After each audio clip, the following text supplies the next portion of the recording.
بسم اللہ الرحمن الرحیم۔ السلام علیکم ورحمۃ اللہ وبرکاتہ۔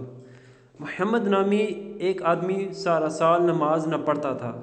جب رمضان شریف کا متبرک مہینہ آتا تو وہ پاک صاف کپڑے پہنتا اور پانچوں وقت پابندی کے ساتھ نماز پڑھتا اور سال گزشتہ کی قضا نمازیں بھی ادا کرتا۔